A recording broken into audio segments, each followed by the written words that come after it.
Exam में अच्छे numbers पाने के लिए, मार्क्स पाने के लिए जो एक नंबर का टेक्निक था रिमेम्बरिंग स्किल हमने देख लिया है। अगर हमें एग्जाम में अच्छे से अच्छे नंबर्स चाहिए, अगर हमें एग्जाम में अच्छे से अच्छे मार्क्स चाहिए, तो हमें जो दूसरा टेक्निक है, इस दूसरे टेक्निक पर हम किस तरह से काम कर सकते हैं यह जानना होगा। जो 2 नंबर का टेक्निक है वह है पेपर प्रेजेंटेशन स्किल, और इस पेपर प्रेजेंटेशन स्किल में आपको इम्प्रूवमेंट करनी होगी। और यह इम्प्रूवमेंट आप किस तरह से कर सकते हैं यह सबसे पहले देखिए how to improve paper presentation skill. Collect best solve papers, observe it carefully, try to solve as same as it. अगर आपको लगता है मेरा पेपर बेहतरीन से बेहतरीन होना चाहिए, अगर आपको लगता है मुझे पेपर में बेहतरीन से बेहतरीन मार्क्स मिलने चाहिए, अगर आपको आपके पेपर प्रेजेंटेशन स्किल में इम्प्रूवमेंट करनी है, तो इसके लिए सबसे पहले आपको क्या करना होगा। सबसे पहले देखिए कलेक्ट बेस्ट सॉल्व पेपर। सबसे पहले आपको यह करना होगा जो बेस्ट सॉल्व पेपर है इन्हें आपको कलेक्ट करना होगा। जिन छात्रों ने 90% मार्क पाए हुए हैं, जिन छात्रों ने 95% मार्क्स पाए हुए हैं, जिन छात्रों ने 97% मार्क्स पाए हुए हैं, इनके पेपर्स आपको कलेक्ट करने होंगे। यह आप गूगल पर जा सकते हैं और डाउनलोड कर सकते हैं। इसे आप YouTube पर भी देख सकते हैं। टॉपर्स के पेपर किस तरह से होते हैं यह सबसे पहले आपको अच्छी तरह से देखना होगा। और उसके बाद जो 2 नंबर का स्टेप है यह है ऑब्जर्व इट केयरफुली।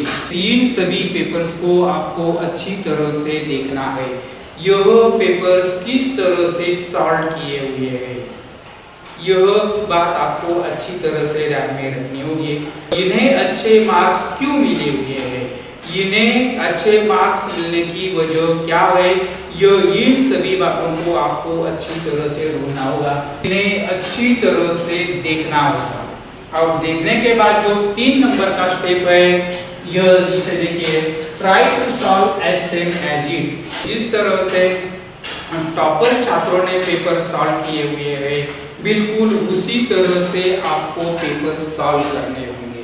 यानी उन्होंने जिस तरह से पेपर लिखे हुए हैं बिल्कुल उसी तरह से मुझे पेपर लिखने हैं, यह सोच आपके मन में सबसे पहले तैयार करनी होगी। और इस सोच को जब आप वास्तव का रूप देंगे, जब आप एग्जाम में रियल का रूप देंगे, तो आपको भी अच्छे से अच्छे मार्क्स मिल जाएंगे। इस तरह से हम एग्जाम में अच्छे से अच्छे मार्क्स ले सकते हैं। अगर आपको लगता है मुझे एग्जाम में अच्छे से अच्छे मार्क्स मिलने चाहिए, अगर आपको लगता है मुझे एग्जाम में अच्छे से अच्छे नंबर्स मिलने चाहिए, तो इसके लिए सबसे महत्वपूर्ण बात है और वह है पेपर राइटिंग प्रैक्टिस। क्या है? Paper writing practice. आपके पास नॉलेज बहुत है, अगर आप लिखने की प्रैक्टिस नहीं करते हैं तो आप अच्छी तरह से एग्जाम में लिख नहीं पाओगे। इसीलिए आपको पेपर लिखने की प्रैक्टिस करनी होगी। जितनी ज़्यादा से ज़्यादा आप प्रैक्टिस करोगे उतने ज़्यादा से ज़्यादा अच्छे नंबर्स आपको मिल जाएंगे, अच्छे से अच्छे मार्क्स आपको मिल जाएंगे। पेपर राइटिंग प्रैक्टिस है, यह भी बहुत महत्वपूर्ण है, इसे भी अच्छी तरह से ध्यान में रखना होगा।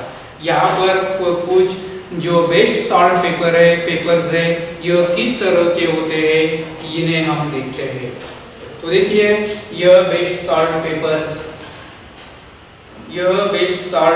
इस तरह के होते हैं, इसीलिए उन्हें अच्छे से अच्छे नंबर्स मिलते हैं, इसीलिए उन्हें अच्छे से अच्छे मार्क्स मिल सकते हैं। और बिल्कुल आप भी अगर इस तरह की प्रैक्टिस करते हैं तो आपको भी एग्जाम में ज़्यादा से ज़्यादा नंबर्स मिल जाएंगे। इसीलिए यह जो 3 स्किल्स है, इन 3 स्किल्स पर आपको अच्छी तरह से काम करना होगा। सबसे पहले आपको रिमेम्बरिंग पावर में इम्प्रूवमेंट करना होगा। उसके बाद जो बेस्ट सॉल्व पेपर है, इन पेपर्स को आपको अच्छी तरह से देखना होगा। और जो 3 नंबर का स्किल है यह है पेपर राइटिंग प्रैक्टिस। जितनी आप पेपर राइटिंग की प्रैक्टिस करोगे उतने आप पेपर लिखने में एक्सपर्ट हो जाओगे।